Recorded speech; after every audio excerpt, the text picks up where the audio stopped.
It's who's already decided to go there with you. I remember the exact weight of the silence before she spoke. Not the absence of sound. Hospitals are never truly quiet, but a specific pressurized stillness that settled between two heartbeats while I stood at the nurse's station filling out discharge paperwork for my mother. The fluorescent lights hummed their usual pallid hymn. Somewhere down the corridor, a gurney wheel squeaked against polished linoleum. A phone rang 3 times and stopped. Normal sounds. The architecture of an ordinary Tuesday evening at Mercy General in Cedar Falls, Iowa. My mother had been admitted for observation after a minor cardiac episode, stress-related. The attending physician assured us, and I'd spent the last 4 hours rotating between her bedside and the vending machine alcove, where my wife, Donna, sat cross-legged on a plastic chair helping our 11-year-old son, Marcus, with his geography homework. The nurse's name was Carolyn Briggs. I knew her. Not well, but in the way you know people in a mid-sized city when your lives trace overlapping orbits. Her daughter played on the same recreational soccer team as Marcus. We'd exchanged small talk on the sidelines during Saturday morning games, conversations about weather and school fundraisers that evaporated the moment you walked away. She was a composed woman, early 40s, with close-cropped auburn hair and a professional steadiness that made you trust her instinctively when she adjusted an IV line or explained a medication schedule. That steadiness was gone now. Her hands trembled as she placed a sealed plastic bag containing my mother's personal effects on the counter between us. She leaned forward, not casually, deliberately closing the distance until I could smell the antiseptic soap on her skin and see the constellation of burst capillaries in her left eye that suggested she hadn't slept in a very long time. "Mr. Calloway," she said. Her voice was barely a vibration. "Take your family and leave this hospital. Right now. Tonight.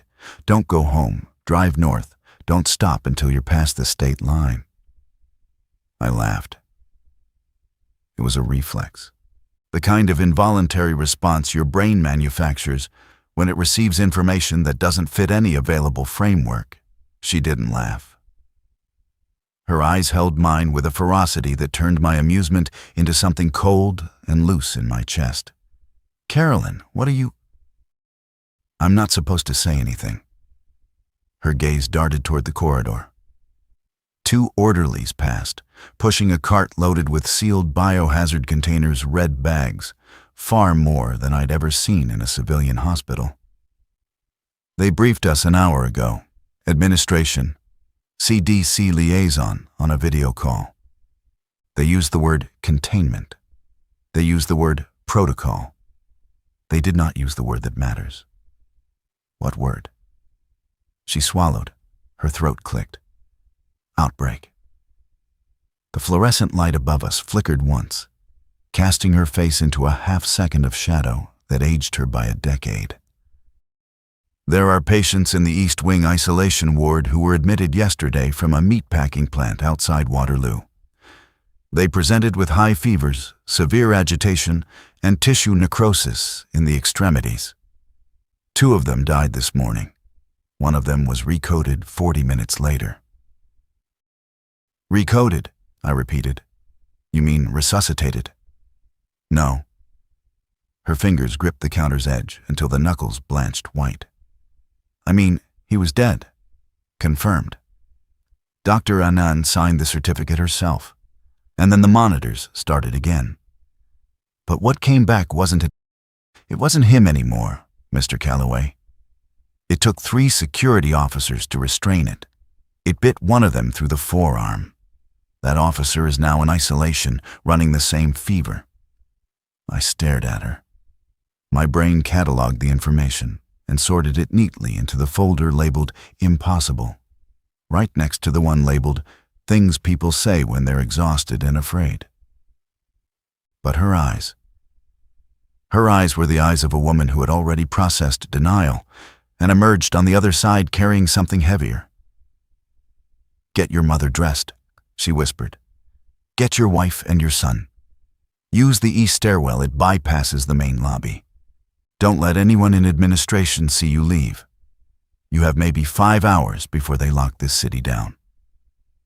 She straightened, pressed her lips into a professional line, and walked away without looking back. I stood at that counter for 11 seconds. I know because I counted the ticks of the analog clock mounted above the nurse's station while my mind tried to reassemble itself around what I'd just been told. 11 seconds. That's how long it takes to cross the threshold between the world you've always known and the one waiting underneath it. Then I moved. My mother's room was 412, 4th floor, east corridor. I walked, didn't run, because running draws attention. And some primal mechanism in my brain was already calibrating for discretion and pushed through the door to find her sitting up in bed, reading glasses perched on her nose, working through a crossword puzzle with the same focused determination she brought to everything. Margaret Calloway, 71 years old, retired high school English teacher, the kind of woman who survived a husband's death, a recession, and a breast cancer diagnosis with the same thin-lipped resilience that made her students simultaneously terrified and devoted. "Mom, we need to go." She looked at me over her glasses. "The doctor hasn't signed the discharge papers. We're not waiting for discharge papers." Something in my voice made her set the crossword down. She studied my face with the penetrating assessment of a woman who'd spent 40 years reading teenagers and could identify a lie at molecular level. "Elijah, what's happened?" "I'll explain in the car. Can you walk?" I walked into this hospital under my own power, and I'll walk out the same way. Hand me my shoes. I helped her dress, while my hands performed the mechanical tasks. Shoes, cardigan, the clasp on her watch, and my mind raced through logistics. Dana and Marcus were 2 floors down. The east stairwell was at the end of this corridor, past the supply closet and the secondary elevator bank. Our car was in the parking structure, level 3. We had a quarter tank of gas because I'd planned to fill up tomorrow morning.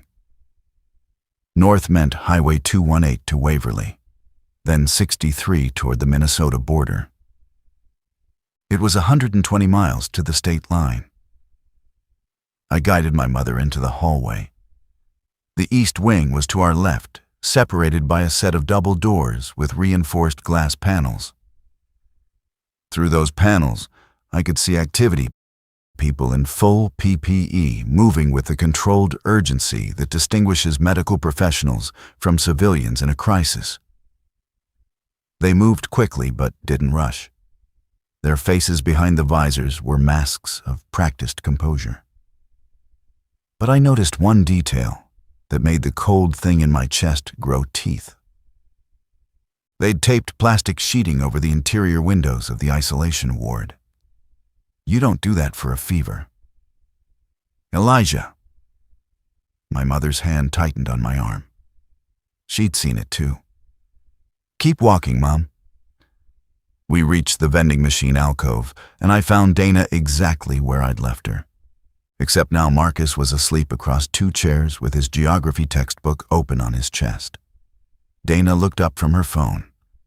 She was 38, sharp-featured, with dark eyes that missed nothing, and a practical intelligence that had made her the youngest operations manager in her company's history. Our marriage was 12 years old, and had survived the usual erosions, the slow attrition of overwork, the unspoken negotiations of shared exhaustion, but underneath those surface abrasions existed a bedrock understanding that, when it mattered, we functioned as a single organism. "We're leaving," I said. "Now." Dana read my face. She didn't ask questions. She closed her phone, stood, and shook Marcus gently awake. "Baby, get up. We're going." Marcus blinked, confused, still half dissolved in sleep. "Are we going home?" "We're going on a drive," Dana said. and the calm in her voice was so perfectly calibrated that I understood she'd already received the transmission from my expression and was operating accordingly. We moved through the east stairwell in a tight formation, Dana holding Marcus's hand, me supporting my mother's elbow on the stairs. The stairwell was empty. Our footsteps echoed against concrete walls painted institutional green. 4 flights down, through a fire door, and into the parking structure's cold, concrete breath. Nobody stopped us. Nobody even saw us. The clock on the dashboard read 9:47 p.m. when I started the engine. I pulled out of the parking structure and turned north on Main Street. Cedar Falls at 10 o'clock on a Tuesday was a study in small city dormancy closed storefronts. Amber streetlights painting empty sidewalks, the distant bass thump from a bar near the university campus. Nothing looked wrong. That was the cruelest part. The world hadn't changed its appearance to match the information Carolyn Briggs had placed inside my skull, and the dissonance made me feel like a man running from a fire no one else could see. Dana waited until we'd cleared downtown before she spoke. Marcus had fallen back asleep in the rear seat, his head resting against my mother's shoulder. "Tell me," I told her, "everything." Carolyn's words, the isolation ward, the plastic sheeting, the recoded patient, the CDC liaison's vocabulary choices. I delivered it in flat, declarative sentences because I understood instinctively that embellishment would undermine credibility. And what I needed most from Dana was belief. She was quiet for 30 seconds after I finished. Then, "Do you believe her?" "I believe what I saw through those doors. People in full hazmat gear don't tape over windows for the flu. It could be an overreaction, a new strain of something manageable. It could be. But you don't think so." "I think Carolyn Briggs is the most level-headed person I've ever watched referee a children's soccer game. And she was terrified in a way that level-headed people don't fake." Dana pulled out her phone and began searching. I watched the glow reflect off the windshield as she scrolled through news feeds and social media. After 2 minutes, she shook her head. "Nothing. Local news has a story about a water main break in Waterloo. National is all election coverage. No one's reporting anything about an outbreak." Carolyn said the briefing came from hospital administration with a CDC liaison. That's controlled information. It won't hit the news until they want it to. Or until they can't stop it. My mother spoke from the back seat, her voice carrying the quiet authority of a woman who taught literature through 2 Gulf Wars and a financial collapse, and understood that civilization's veneer was thinner than most people allowed themselves to believe. "If you're wrong, we've taken an unpleasant drive. If you're right and we stayed, we'd never forgive ourselves. The math is simple." I glanced at her in the rearview mirror. Her face was calm, composed, illuminated intermittently by the headlights of oncoming cars. She'd lived through enough history to know that the people who survived were usually the ones who left early, while everyone else was still debating whether leaving was rational. We hit Highway 218 north. The road stretched ahead in a dark corridor flanked by soybean fields, the horizon swallowed by overcast sky. I set the cruise control at 70 and focused on the mechanics of driving the yellow center line, the mile markers, the rhythm of the wipers clearing a fine mist that had begun to settle. Dana made calls. Her sister Rachel in Minneapolis. No answer. Her parents in Dubuque voicemail. My brother Thomas in Des Moines straight to an automated message saying the subscriber was unavailable. She tried Carolyn Briggs's personal cell, which I'd found in the soccer team's parent directory months ago. It rang 8 times and disconnected.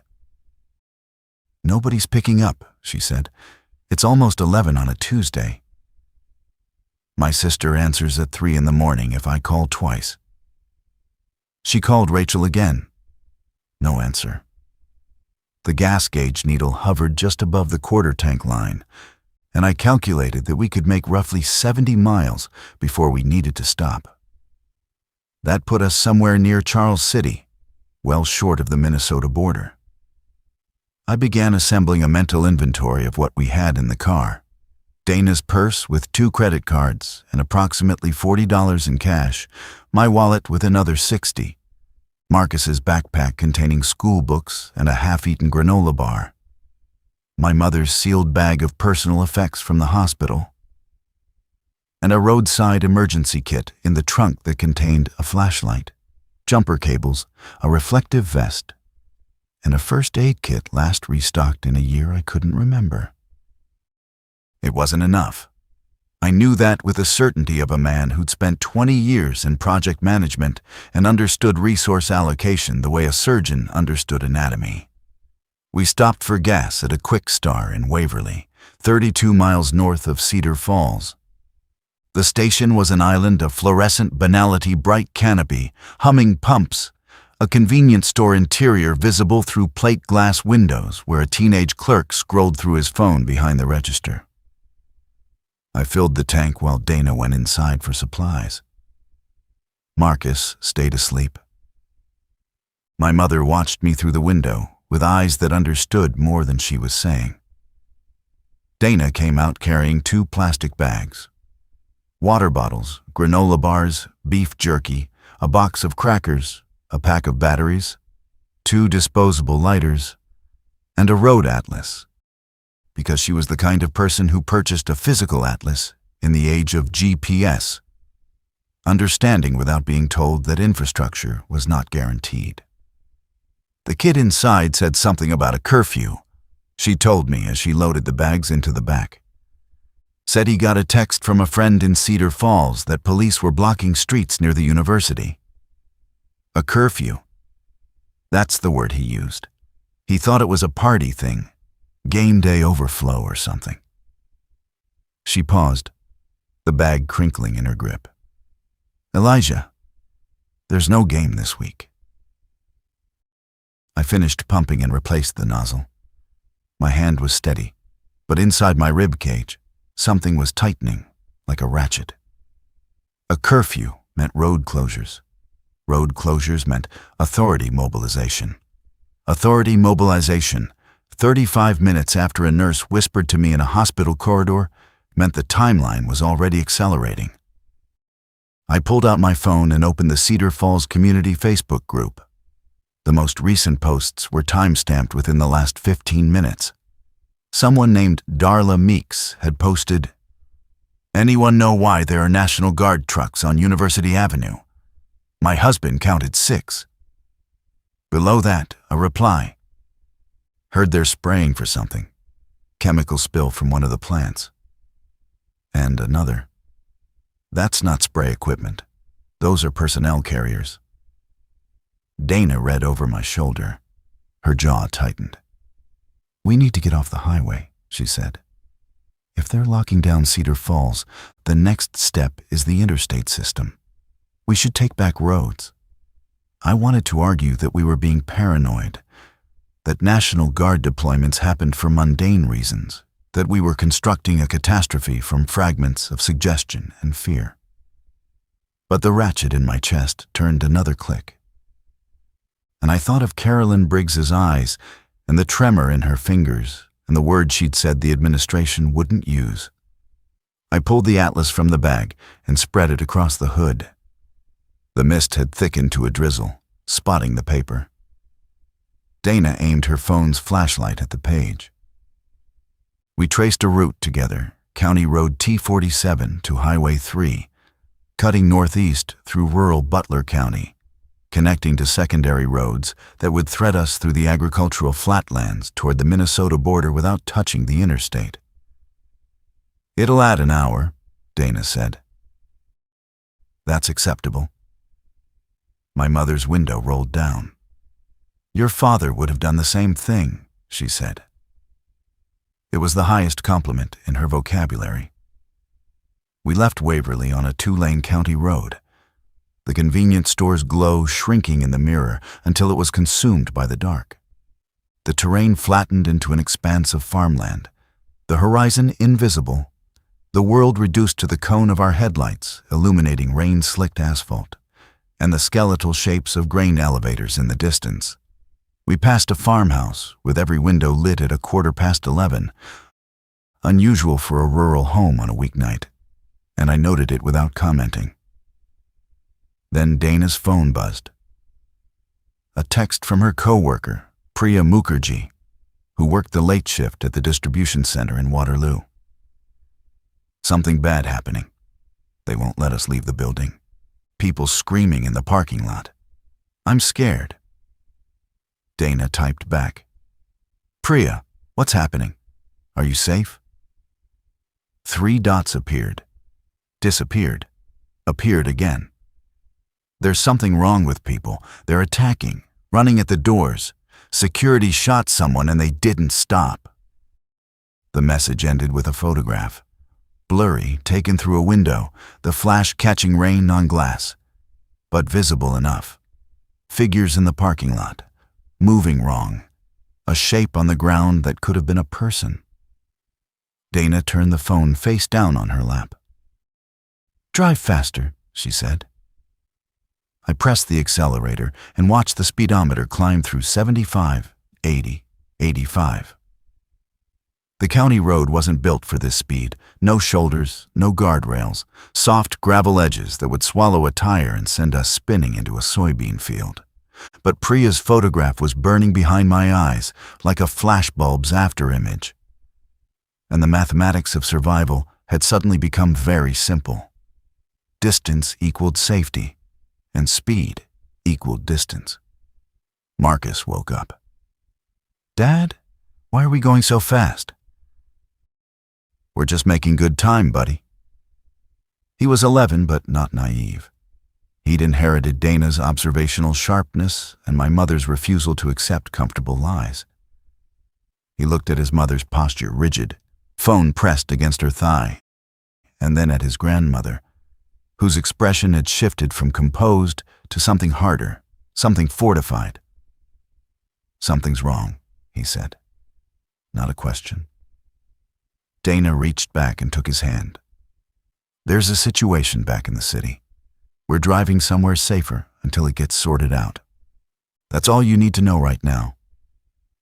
Is it like on the news? Like what happened in Marcus? My mother's voice, gentle but firm. The voice that had redirected 30 years of adolescent anxiety into productive channels. Your parents are handling it. Your job right now is to be calm and to trust them.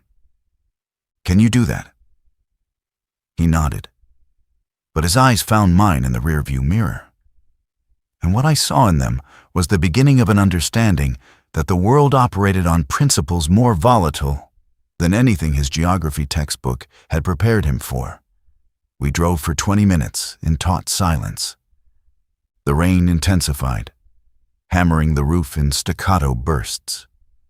Dana monitored her phone, refreshing feeds with compulsive regularity. The Cedar Falls Facebook group had exploded posts appearing every 30 seconds now, overlapping, contradictory, laced with the particular grammar of panic. Hospitals on lockdown, nobody in or out. There's a fire near the meatpacking district. You can see it from downtown. I just saw someone get pulled from their car on Highway 20, not by police. This is not a drill. Get out of Black Hawk County now. Dana read them silently, her lips moving, her face a controlled surface over a turbulent interior. When she finally spoke, her voice was clipped and operational.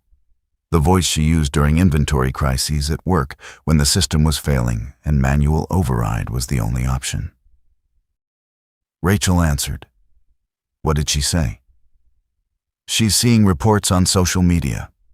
Nothing on mainstream news yet. She says Minneapolis is normal. She'll leave the porch light on. Minneapolis was 250 miles away. At our current speed, approximately 3 hours. if the road stayed clear, if the situation behind us didn't outrun our tires. I checked the mirror again. The road behind us was empty, just darkness and rain, and the fading notion that we might be overreacting. Then I saw headlights appear, far back, moving fast. One set, then two. Then a staggered line of 5 vehicles, all heading north, all exceeding the speed limit by a margin that spoke to shared urgency. Other people are running, Dana observed. That could mean anything. It means other people had their own Carolyn Briggs. She was right. Every car in that line represented a decision made in fear, a departure from routine, a family unit that had weighed the cost of embarrassment against the cost of inaction and chosen motion. We were not alone in our flight. And that confirmation was simultaneously comforting and terrifying comforting because it validated our choice. Terrifying because it meant the information was spreading, and us leaning around the window of advantage was narrowing. The line of cars caught up to us over the next few minutes, and we became part of a loose convoy, each vehicle maintaining its own speed and distance, but all moving in the same direction with the same desperate north-seeking compass needle spinning in every dashboard.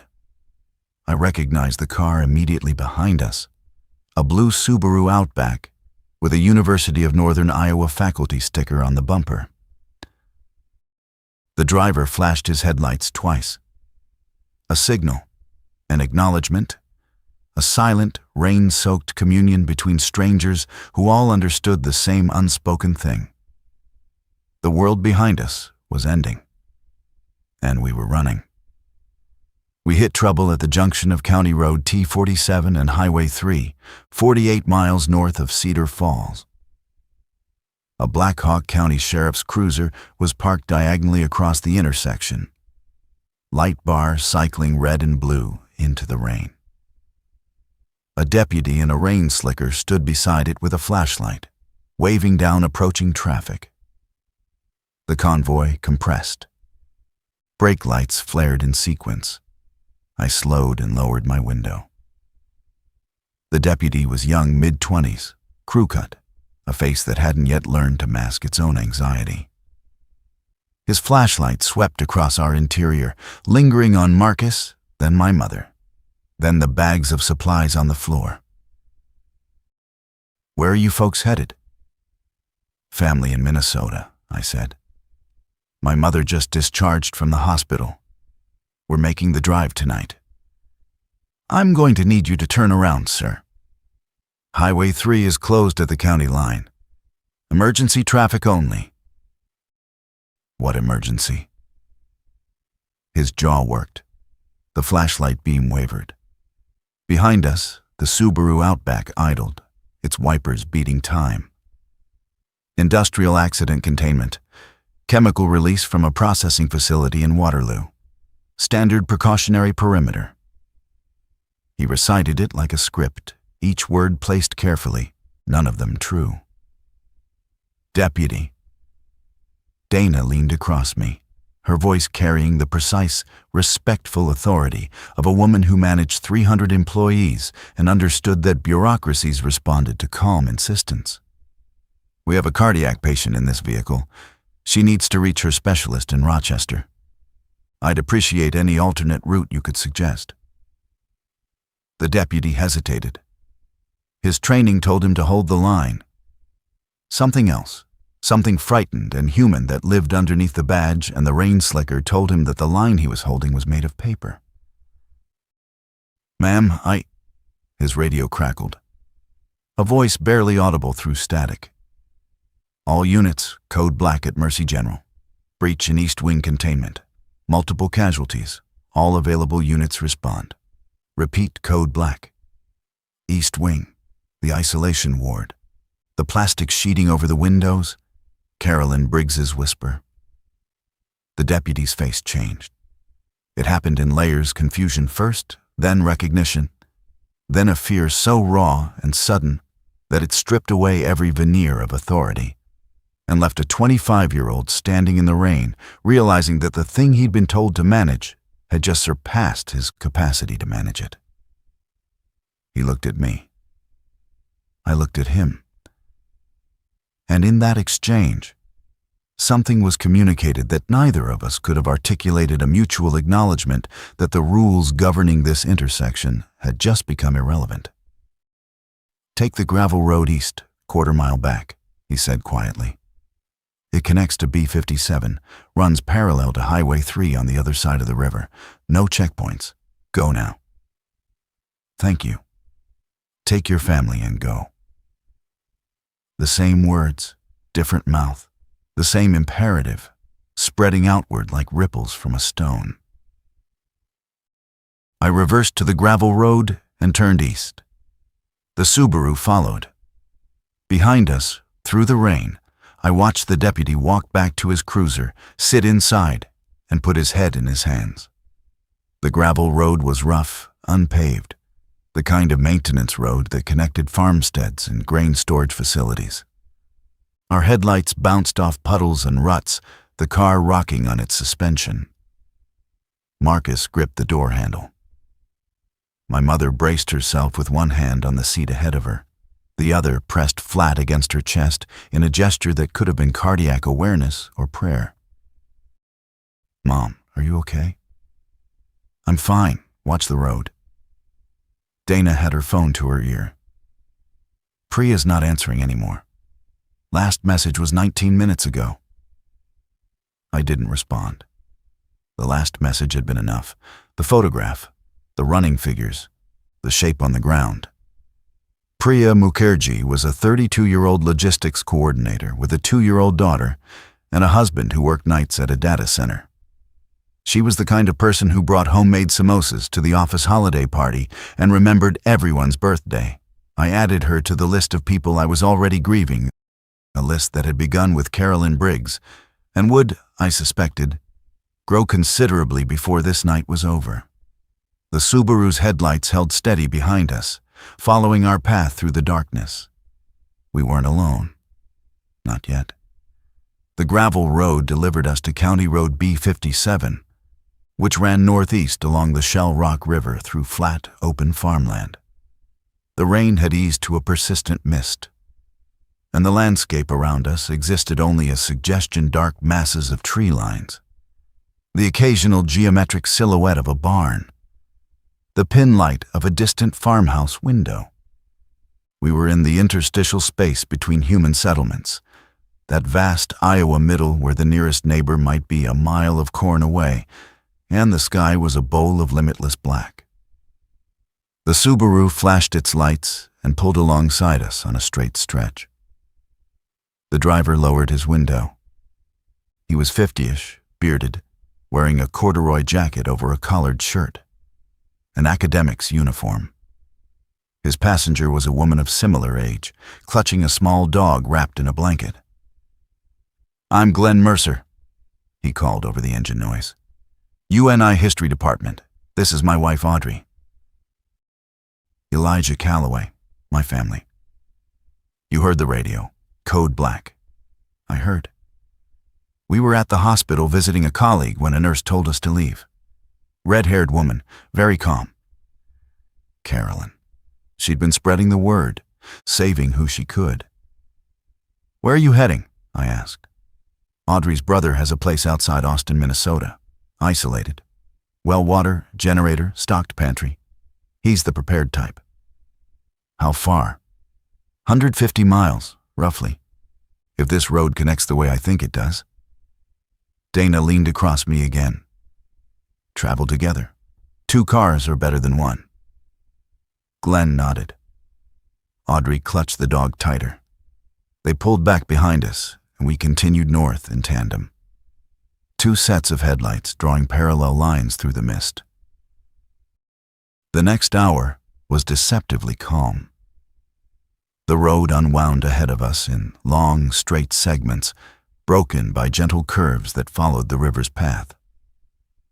We passed through the unincorporated community of Shell Rock without incident, a gas station, a church, a handful of houses, all dark, all sleeping. The normalcy was disorienting. Somewhere behind us, a hospital was breached, and people were running in parking lots, and a deputy was sitting in his cruiser with his head in his hands.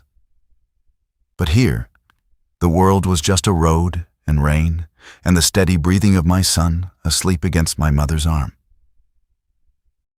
Dana broke the silence. "I've been reading the posts. The Facebook group went dark." "What do you mean, dark?" "The page is gone, removed, and the Cedar Falls subreddit is showing a content warning. This community has been restricted by moderators during a developing situation. Same with the Waterloo pages." "That's not moderators. No, that's coordination. Information control. The second phase, after containment fails and before the official narrative crystallizes. Someone federal, state, or both was scrubbing the civilian signal while the situation was still fluid enough to shape. It meant the scope was larger than a single hospital. You don't deploy digital suppression for a localized incident." My mother, who had been listening with her eyes closed, opened them. "Turn on the radio." I tuned through AM frequencies. Static, a farm market report on a Des Moines station. A late-night sports talk show discussing bullpen management. Normal programming. No interruptions, no emergency broadcasts. The absence was louder than any alarm. "They're not broadcasting," Donna said. "Not yet. When they do, it'll be too late for the people still there." I thought of our neighbors on Elm Street, the Garcias with their 3-year-old twins, old Mr. Lindstrom, who walked his retriever at exactly 7 each morning, the college students in the upstairs duplex who played music too loud on weekends. All asleep, all trusting that the systems designed to protect them would function as advertised. The fire alarm would sound. The authorities would manage. The morning news would explain. They didn't know that the fire alarm was disconnected, and the authorities were blocking roads while the building burned behind them. I gripped the steering wheel until my forearms ached. You cannot save everyone. This is the first lesson of every disaster, and it is a lesson that never stops costing you, no matter how many times you learn it. We drove north. The river followed us, invisible in the dark, its presence known only by the occasional glint of water through gaps in the tree line. The first sign that the calm was collapsing came at 12:40 a.m., 73 miles north of Cedar Falls, on a stretch of B-57 that cut through a wooded area near the Floyd County line. Glenn's Subaru horn sounded twice short, sharp, and his headlights flashed. I checked my mirror. He was decelerating. I slowed and pulled onto the shoulder. Glenn was out of his car before I'd fully stopped, jogging forward with his phone raised. "I've got cell signal here. Weak, but enough." He showed me the screen. A news alert from the Des Moines Register, time-stamped 11 minutes ago. "Governor declares state of emergency for Black Hawk County. National Guard deployed. Residents advised to shelter in place." Below it, a Reuters wire. "CDC confirms novel pathogen in eastern Iowa. Details forthcoming." "Novel pathogen," Dana read aloud. "That's their language for something they can't categorize." "Or won't," Glenn added. His academic training was visible in the way he parsed institutional language, separating the said from the meant. The CDC doesn't use novel lightly. It means existing frameworks don't apply. They're building new ones in real time. Audrey had stayed in the Subaru. Through the windshield I could see her talking on her phone, the dog still bundled in her lap. After a moment, she opened her door. "Philip says it's on the national news now," she said. Philip was the brother in Minnesota. CNN is running a breaking banner. They're showing aerial footage of Waterloo. There are fires. I looked south. The horizon behind us was a shade darker than the sky around it. Or was it? I couldn't tell whether the faint amber glow at the edge of perception was real or a projection of my imagination onto the low-hanging clouds. But Dana saw it too, because she took my hand and squeezed once, hard. "How far to Austin?" I asked Glenn. 80 miles, maybe 90 on these roads. Then we keep moving. We return to our cars, but as I opened my door, something made me pause. A sound, not from the south, from the woods beside the road. A cracking of branches, the rustle of undergrowth disturbed by something moving through it. I turned and aimed my phone's flashlight into the tree line. Eyes, reflecting back at me, low to the ground. At first, I thought a deer, a coyote. Then the figure straightened, and I understood it was human. A man, standing at the edge of the woods, perhaps 30 feet from the road, wearing what appeared to be hospital scrubs darkened by something wet.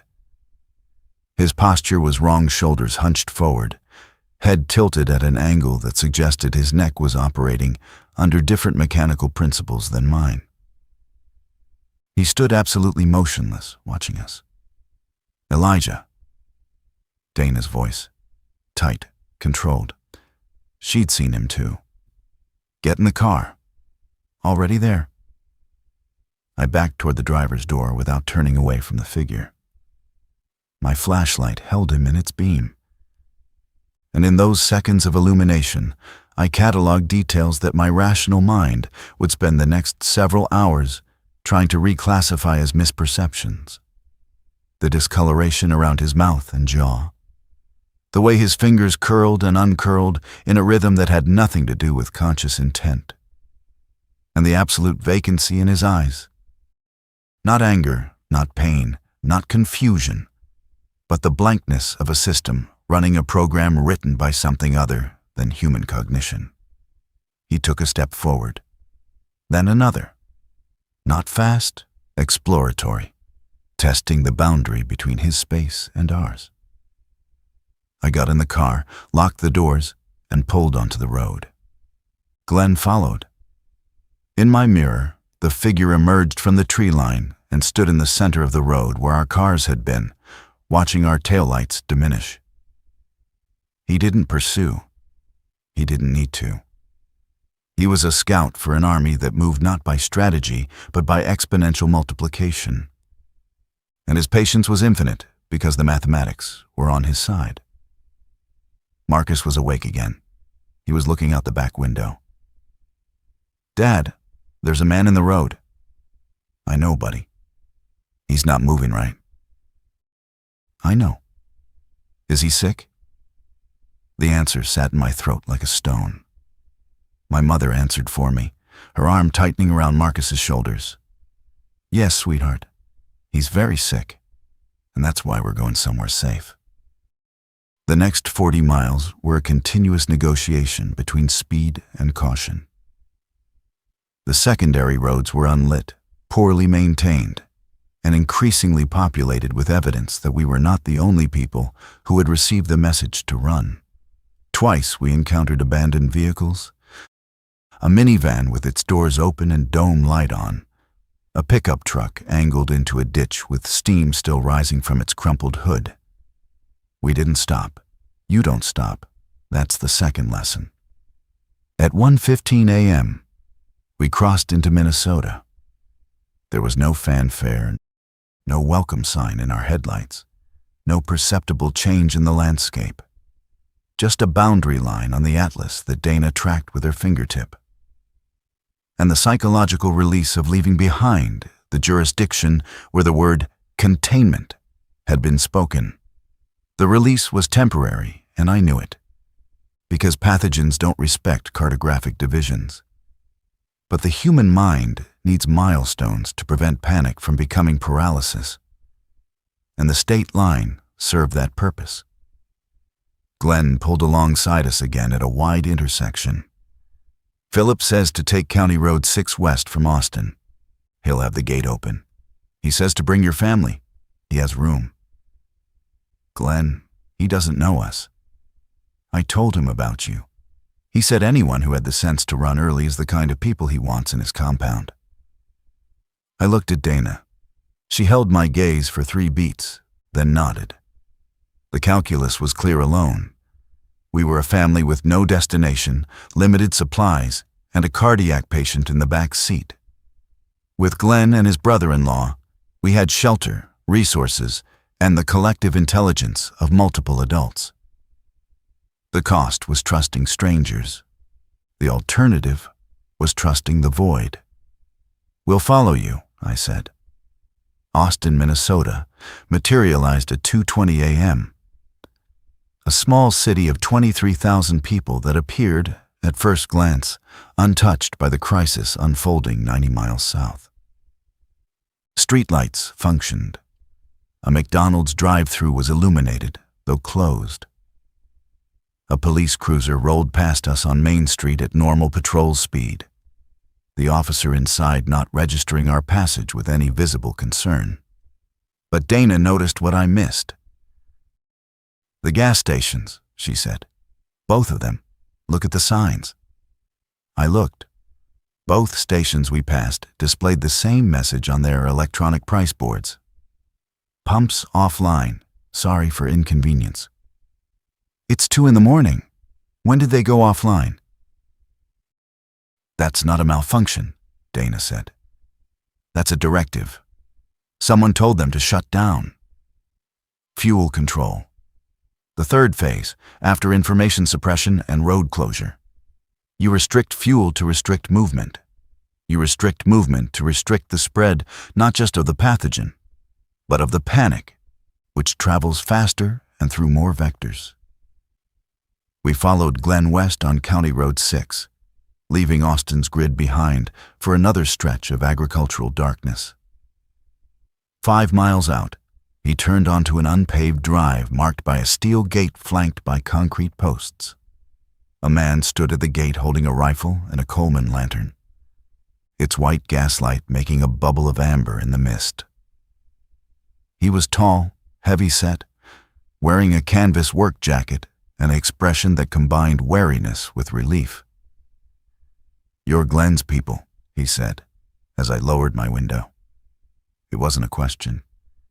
"Elijah Calloway, my wife Dana, my son Marcus, my mother Margaret."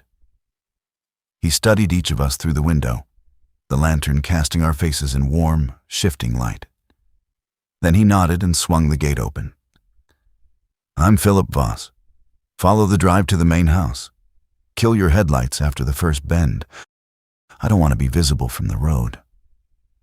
We drove in darkness, guided only by Philip's lantern bobbing ahead on foot, down a gravel drive flanked by mature oaks whose branches formed a canopy that blocked the sky. The drive curved once, twice, and then opened into a clearing where a 2-story farmhouse stood beside a large barn, a workshop, and a cluster of outbuildings. Lights were on inside the farmhouse, warm, yellow, the kind of light that means safety in the oldest part of the human brain. We parked. I turned off the engine. The silence was extraordinary. "We're here," Dana whispered to Marcus, who was fully awake now, his eyes wide, his hand gripping his grandmother's. We'd made it. For now. For tonight. Philip Voss's property was 47 acres of mixed-use farmland on the western edge of Mower County, bordered on 3 sides by state-managed conservation land, and on the 4th by a creek-fed ravine that created a natural barrier. The house was a 1940s farmstead that Philip had spent 15 years reinforcing and expanding, driven by a philosophy that Dana would later describe as pragmatic catastrophism, the belief that complex systems inevitably fail. And the question isn't whether, but when. He'd prepared accordingly. The ground floor windows had been fitted with steel security shutters that could be deployed from inside. The basement held a food storage system organized by caloric density and shelf-life canned proteins, dried grains, powdered milk, water purification tablets, First aid supplies that went well beyond the expired kit in my trunk. A diesel generator sat in a ventilated enclosure behind the barn, connected to the house through buried conduit. The well was hand pump accessible even without electricity. 2 chest freezers contained enough meat to feed 8 people for 3 months. He showed us all of this in a brisk, efficient tour, while Dana settled Marcus and my mother in a second-floor bedroom with an actual quilt on the bed and curtains on the windows, and a normalcy so sharp it hurt. Glenn and Audrey took the room across the hall. Philip's own quarters were on the ground floor, adjacent to the back door, tactically positioned, I realized, for rapid response. We gathered in the kitchen at 3 a.m. Philip made coffee, strong and black, and laid a road atlas on the table alongside a handheld 2-way radio, a battery-powered weather receiver, and a laptop connected to a satellite internet terminal. "Satellite's still up," he said. "Cell towers in the region started going intermittent about an hour ago, but the bird doesn't care about ground infrastructure." On the laptop, he showed us what the world now knew. CNN was in full crisis broadcast mode, the anchor's voice carrying the carefully modulated urgency that networks reserve for events that will become historical.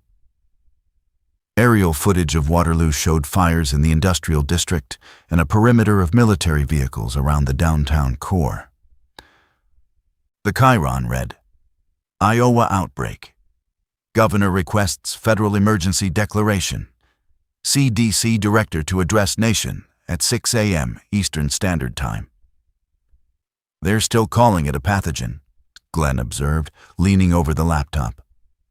"An aggressive neurological pathogen affecting motor function and cognition." "Because the alternative vocabulary is politically unusable," Philip replied. He set his coffee down and looked at each of us in turn. "Let me be direct. I've been monitoring ham frequencies for the past 4 hours. The chatter from first responders in Black Hawk County uses different language. They're using words like hostiles, non-responsive to commands, and byte transmission. One operator, I believe she was a paramedic, used the phrase, "The dead are moving." She was crying when she said it. The kitchen was silent, except for the coffee maker's final burbles. Audrey sat at the far end of the table. Her small dog, a Shih Tzu named Oliver, curled in her lap, both of them trembling with identical frequency. "How long before it reaches here?" Dana asked. "That depends on containment. If the National Guard holds the perimeter in Black Hawk County, it could be contained there. But containment depends on understanding transmission vectors, and they clearly don't yet. If it's airborne, we're already exposed, and these preparations are theater. If it's fluid transmitted, the blood, saliva, bites, then it's mechanically limited by the speed of human movement, and we have a buffer." "You've thought about this before," I said. "I've thought about every scenario. This one was always on the list. Not at the top, but not at the bottom either." He pulled a folded paper from his jacket pocket, a handwritten list organized by priority. "Here's what we need to do before sunrise. Secure the perimeter, inventory supplies, establish communication protocols, assign watch rotations, and decide collectively what our threshold is." "Threshold for what?" Glenn asked. "For when we stop waiting for the situation to improve and start accepting that it won't." The question settled over the table like sediment. Nobody answered it. We weren't ready yet. But the fact that it had been asked meant Philip understood something the rest of us were still learning. Survival isn't a single decision. It's a series of thresholds, each one requiring you to abandon a piece of the world you thought you lived in. We worked through the pre-dawn hours with a focus that bordered on mechanical. Philip assigned tasks with the quiet authority of a man accustomed to managing his environment alone and now adapting with visible effort. to the presence of others. Glenn and I dragged fallen timber from the wood line to reinforce the gate, stacking logs in a chevron pattern that would force any approaching vehicle to slow and navigate.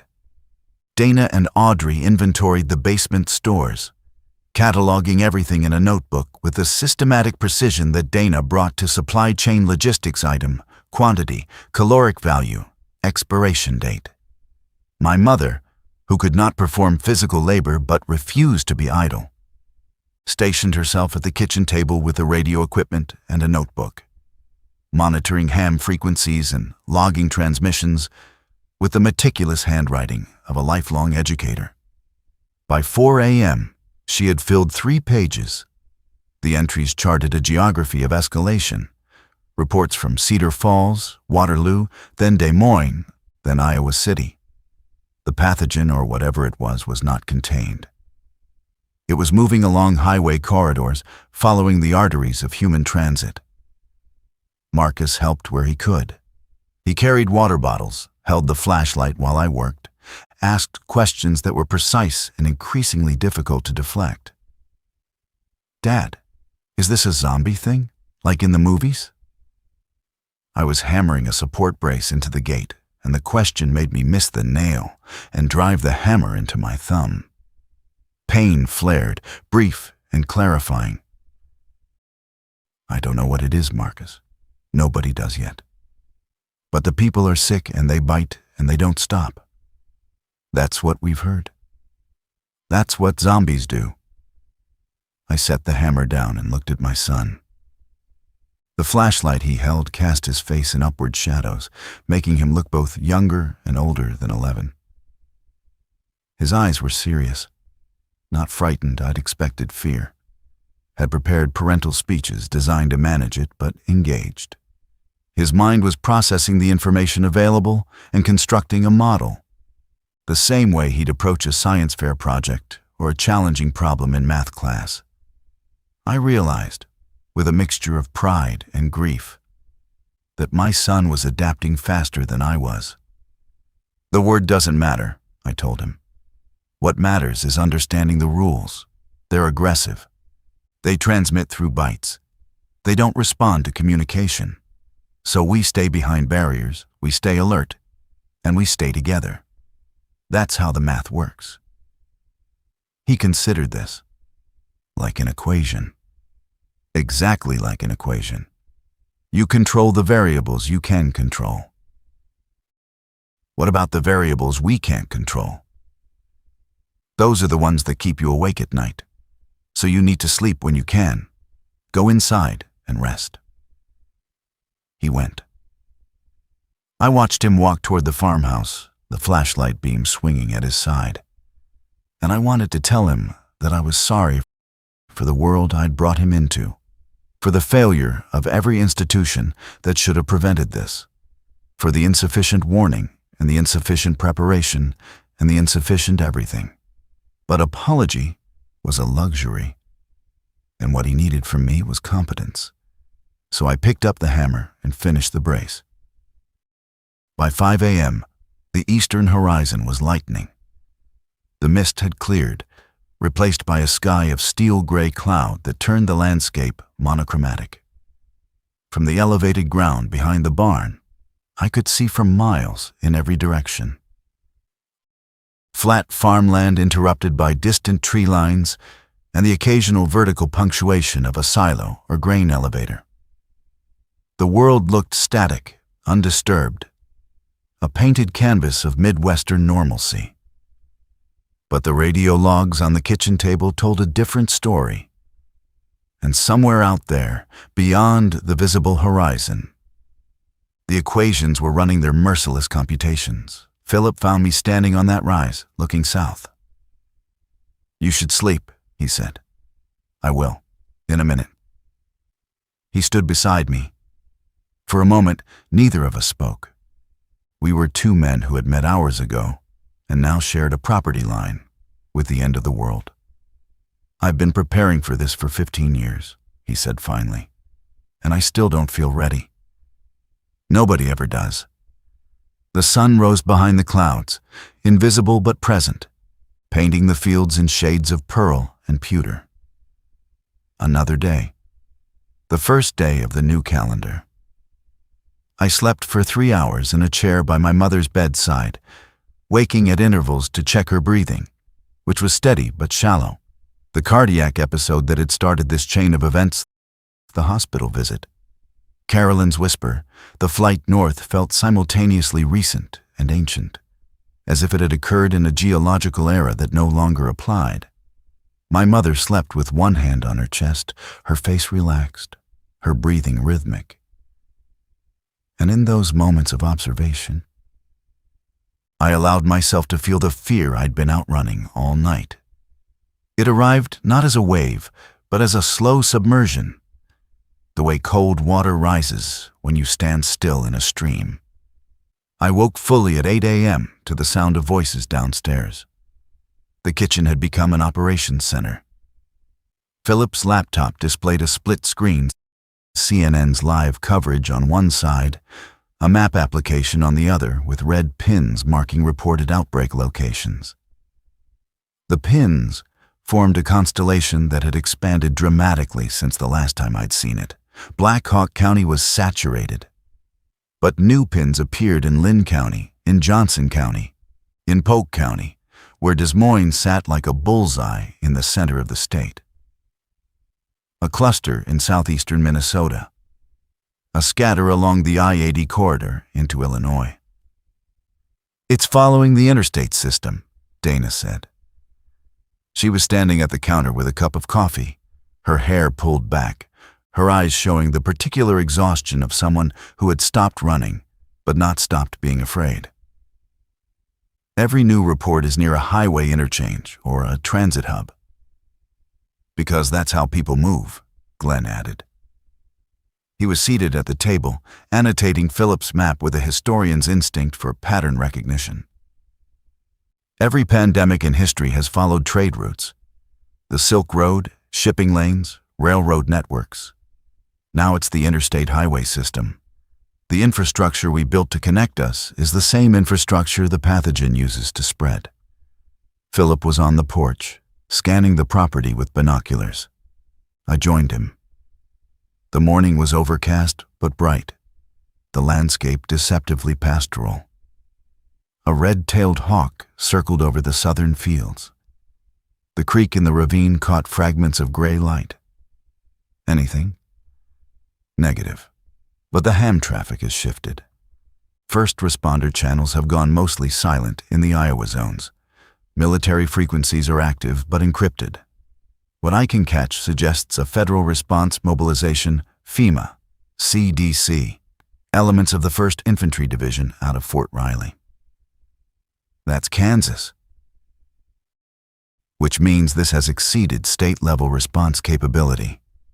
The federal government doesn't deploy active military to domestic soil unless the threshold's been crossed. The threshold, his word again.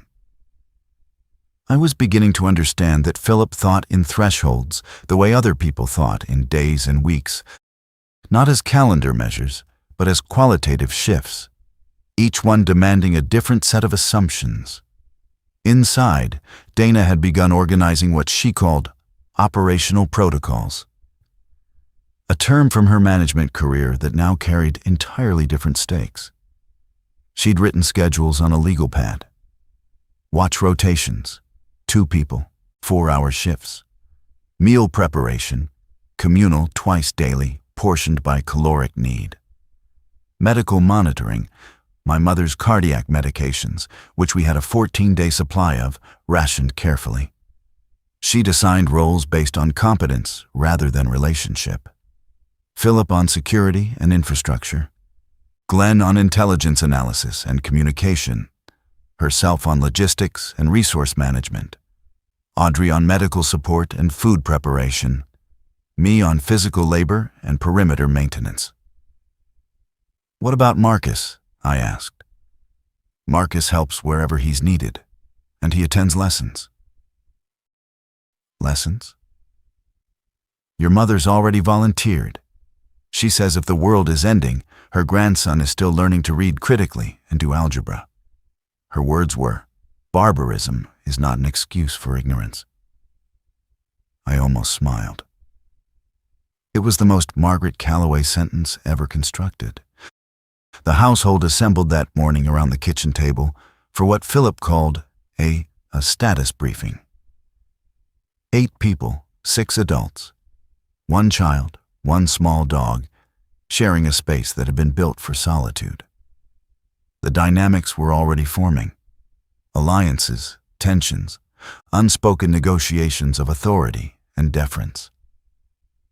We were a society in miniature, and like all societies, we would be tested not by external threats alone, but by the internal fractures that pressure reveals.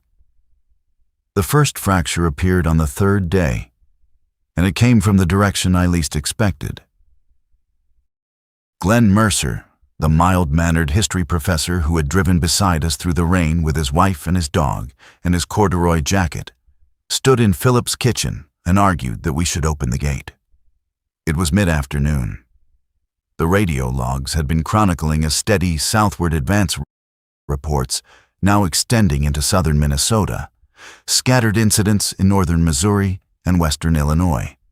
The Des Moines Register's website, still updating intermittently through Philip's satellite connection, reported that the Iowa National Guard had been overwhelmed at the Waterloo perimeter and that organized withdrawal was underway. That phrase, organized withdrawal, was a euphemism so transparent it barely qualified as language.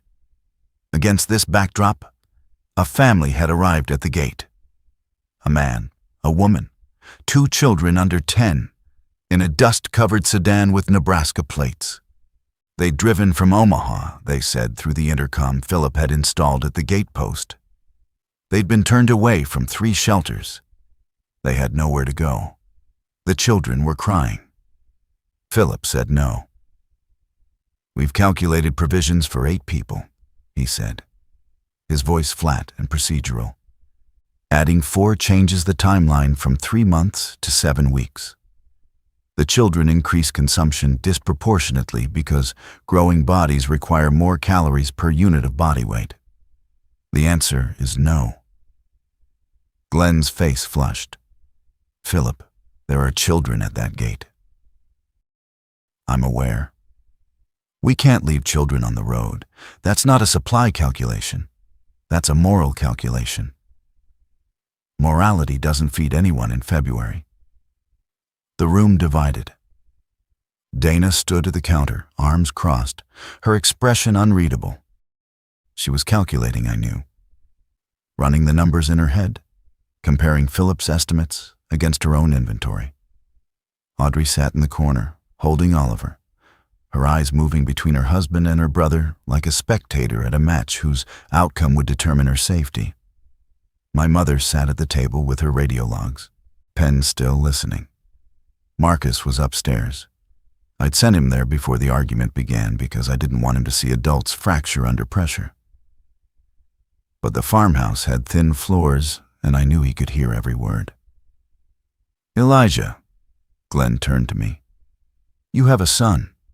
Imagine him at that gate." I don't have to imagine it. He was in the back seat when we ran. I made decisions that night based on my family's survival. Philip is making the same decision for this group. So we've become a group that turns away children. We've become a group that acknowledges mathematical constraints, Dana said. Her voice was steady, but underneath it I detected the strain of a woman arguing against her own instincts because the numbers demanded it. The silence after her words lasted 8 seconds.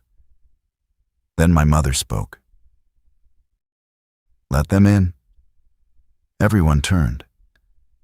Margaret Calloway set her pen down and looked at Philip with an expression that had disciplined 30 years of adolescent rebellion into cooperative scholarship. "Your calculations are correct, and your conclusion is wrong. Survival without moral structure isn't survival. It's postponed extinction with the added burden of shame.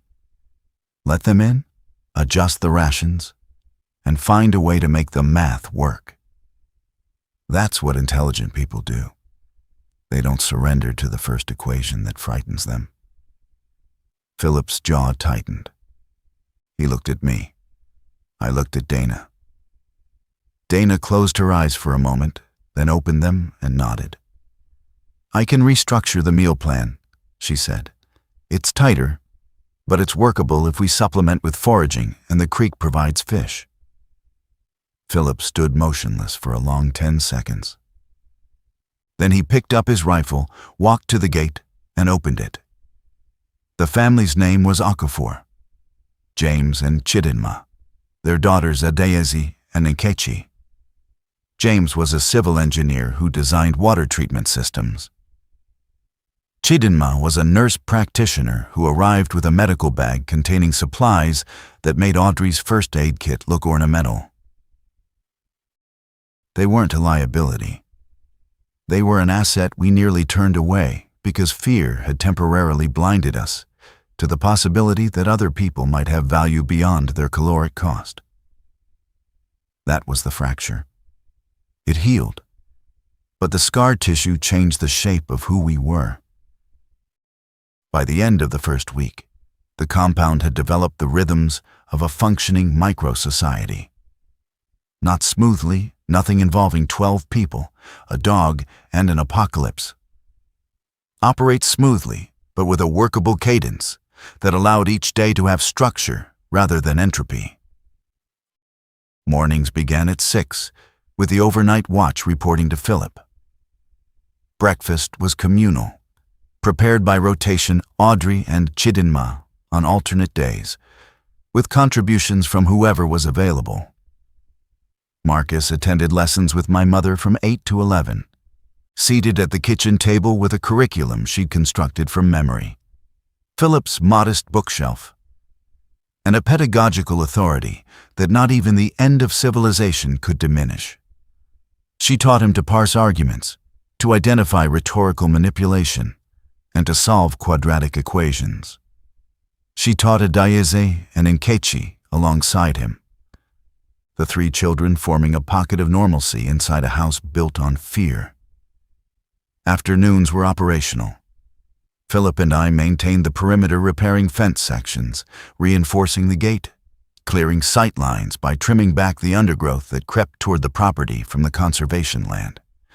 James Okafor proved invaluable. His engineering background allowed him to design a rainwater collection system using materials scavenged from the barn, and he improved the generator's fuel efficiency by modifying the exhaust system with components from an old tractor.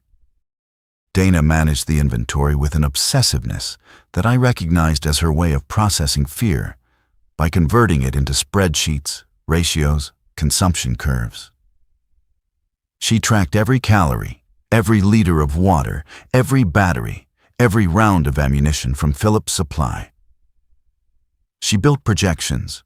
At current consumption, we had 63 days of food, 41 days of critical medication for my mother, unlimited water if the well held and the creek didn't dry up, 41 days of cardiac medication. I circled that number in my mind like a bird returning to the same thermal. The outside world continued its disintegration with a rhythm that Glenn tracked on his annotated map. The red pins had spread beyond Iowa, into adjacent states. The federal government issued a national emergency declaration on day 4. By day 6, the president addressed the nation in a broadcast that Philip's satellite connection delivered with a 2-second delay, describing the situation as an unprecedented public health crisis requiring unified national response. The word zombie was never used. The word infected was used 47 times. Glenn counted. What the broadcast didn't explain, what the ham radio operators and the Reddit posts that still occasionally penetrated the digital suppression made clear, was that the response was failing. The infected moved faster than containment. Every perimeter established became a perimeter breached within 48 hours. The military was fighting a war of attrition against an enemy that converted every casualty into reinforcement. On day 7, Glenn marked a new pin on the map, Rochester, Minnesota, 68 miles east. "It's contracting," he said, tracing the arc of pins with his finger. "The zone of safety is shrinking. A month ago, we were inside a 1,000-mile buffer. Now, we're inside 70. Philip stood at the window, binoculars against his eyes, scanning the southern tree line as he did every hour. We've always known this was possible. Possible and imminent are different words. Not for long. That evening, we held what Philip called a contingency session. All adults gathered around the table while the children slept upstairs. Philip unfolded a topographic map and outlined 3 scenarios. Hold the compound, relocate north toward the Canadian border, or move west toward the less populated Dakota territories. Each option had costs, each carried risks, none guaranteed survival. The discussion lasted 2 hours and resolved nothing. Because the fundamental disagreement wasn't about geography. It was about philosophy. Philip believed in fortification. Glenn believed in mobility. Dana believed in data. James believed in infrastructure. Chidinma believed in community. Audrey believed in whatever Glenn believed. And I sat at the intersection of all these convictions, understanding that leadership had accrued to me not because I'd sought it, but because I occupied the space between the extremes, and people instinctively gravitate toward the center when the edges become terrifying. I didn't want the weight, but the weight didn't ask. The infected arrived at our perimeter on day 11. I was on morning watch with James, positioned on the barn's upper level where a hay door gave us a clear view of the southern approach. The dawn was cloudless for the first time since we'd arrived. Pale blue sky, dew on the grass, a quality of light that made the landscape look like a painting from a world where paintings still mattered. James was drinking coffee from a thermos and telling me about the water treatment plant he designed for a small city in Ghana, a story from another life. Recounted with the gentle precision of a man who needed to remember that he'd once built things instead of hiding behind them. I saw movement at the tree line. 3 figures emerging from the conservation land to the south, moving through the tall grass with a distinctive gait that had been described in 100 radio transmissions, but that I was now seeing for the first time at a distance close enough to study. Their movement was purposeful but arrhythmic, as if each limb received its instructions from a different source, and the coordination between them was approximate rather than precise. They wore civilian clothing in various states of deterioration. One was barefoot, another wore a single shoe. The third, in this detail, embedded itself in my memory like a splinter wore a reflective vest. A road worker, perhaps. Someone who'd been doing a job when the job stopped mattering. "James," I said. He looked, set the thermos down. His hand found the walkie-talkie on his belt. "Philip, we have contacts. South tree line. 3 individuals, moving north toward the property." Philip's voice came back immediately, clipped and ready. "Distance?" "Quarter mile, slow approach. Hold position. Observe. Do not engage." We watched them cross the field. Their pace was constant, not hurried, not hesitant, just relentlessly forward, drawn by something we couldn't identify. Sound, perhaps. Scent. The electromagnetic signature of living bodies behind walls. The literature, such as it existed in scattered first-hand accounts on surviving internet forums, was contradictory on what attracted them. Some said noise. Some said light. Some said they simply walked until they encountered the living, and then walked toward them. They reached the ravine that formed our southern boundary.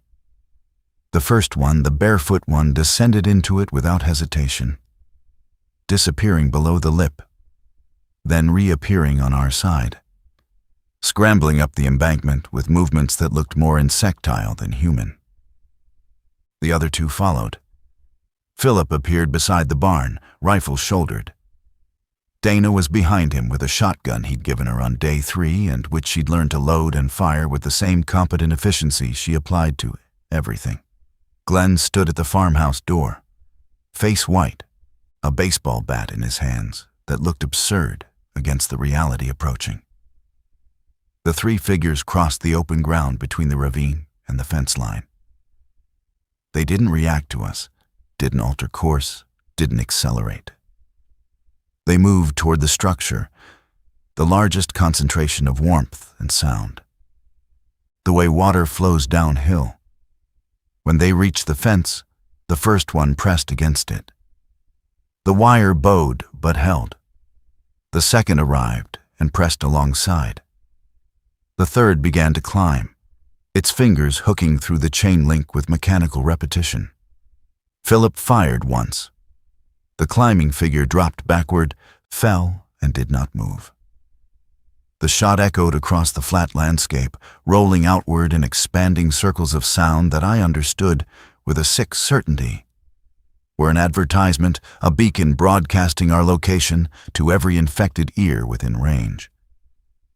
The 2 remaining pressed against the fence. Philip fired twice more. They fell. Silence returned. But it was a different silence than before. Thinner, more porous, as if the shots had punctured the membrane of safety that our fences and gates and routines had constructed, and now the outside could seep in. Dana lowered the shotgun. Her hands were steady, but her breathing was rapid, visible in the morning air. "There will be more," Philip said. He didn't frame it as speculation. He was stating a law of physics, as immutable as gravity. Where there were 3, there would be more. The gunshots had ensured it. He was right. By noon, we counted 9 more at the tree line. By sunset, the number was 23. On the morning of day 12, we held the vote. Philip opposed it. He believed in unilateral decision-making during crisis, arguing that consensus was a luxury of stable systems, but Dana insisted. And when Dana insisted, the force of her conviction created a gravitational field that bent the room's trajectory. The question was binary: stay or go. Philip presented the case for staying. The compound was fortified, supplied, and defensible. The infected at the perimeter were manageable in their current numbers. Relocation meant abandoning infrastructure, exposing ourselves on open roads, and gambling that our destination, wherever it was, offered something better than what we'd built here. Glenn presented the case for leaving. The perimeter contacts were increasing exponentially. 23 yesterday, which meant the count was trending toward numbers that our ammunition supply and physical barriers could not sustain. Rochester had fallen. Reports from ham operators placed the infected advance within 40 miles of Austin. The compound's strength was its isolation. But isolation only worked when the threat was distant. When the threat arrived at your fence, isolation became a trap. James offered a third perspective. The question isn't stay or go, it's when. If we leave now, we choose our route, our timing, our conditions. If we wait until the fence is overrun, we leave in panic with nothing. Chidinma supported her husband. I will not put my daughters in a position where we're fleeing a breach in the dark. We go now, while it's daylight, while we can plan. Audrey voted to go. My mother voted to go. Dana voted to go. Though her jaw was tight, and I could see the cost of abandoning the inventory, she'd spent 11 days organizing every calorie counted, every tablet tracked, all of it about to be left on shelves for the dead to inherit. I voted to go. Philip looked at the count. 8-1. He exhaled through his nose, a slow release that carried with it 15 years of preparation, 15 years of reinforcing walls and stocking basements, and planning for the day that had arrived, only to prove that no plan survives contact with the enemy's mathematics. "Where?" he asked. Glenn unfolded the map. "North, Canadian border. There are reports, unconfirmed, but multiple sources that the Canadian military has established a protected corridor along the border with processing stations at major crossing points. International Falls, Grand Portage, Baudette. If we can reach one, we have a chance." That's 300 miles through territory we know nothing about. It's 300 miles of options versus 0 miles of waiting for the fence to break. Philip studied the map for a long time. Then he began making a list. We spent the remaining daylight hours preparing. 2 vehicles. Philip's truck, which had a full tank and a reinforced brush guard, and our sedan, which Dana had kept fueled from Philip's diesel reserve. We loaded food for 2 weeks, water for 1, medical supplies prioritized for my mother's cardiac medication, ammunition distributed between both vehicles, blankets, tools, the radio equipment, and the children's school books, because my mother refused to leave them. "Knowledge doesn't weigh anything," she said when Philip questioned the space allocation. We established driving protocols. Philip leading in the truck with Glenn, Audrey, and Oliver. Our sedan following with me driving, Dana navigating. Marcus, my mother, and the Okafor family distributed between the 2 vehicles based on weight distribution. Chidinma rode with us, her medical bag on the floor, her daughters with James in the truck. At 4 p.m., we gathered in the kitchen for the last time. The house that had sheltered us for 11 days stood around us. Its walls still solid, its pantry still half-stocked, its generator still humming. We were leaving behind safety that was measured and choosing uncertainty that was boundless. Every survival instinct said, "Stay." Every piece of data said, "Go." Philip closed the steel shutters on every window, locked every door, set the generator to continue running, its noise serving as a decoy for any infected that approached. "If we come back," he said, "we come back to a fortress." He didn't say the rest of the sentence, which was that we would almost certainly never come back. The gate opened. The road waited. We drove north into the afternoon. The first 100 miles unfolded with a deceptive ease that made me distrust them. We took back roads. Philip knew the rural network of Mower and Freeborn counties, the way a vascular surgeon knows arteries winding through farmland that showed the scars of abandonment, but not destruction.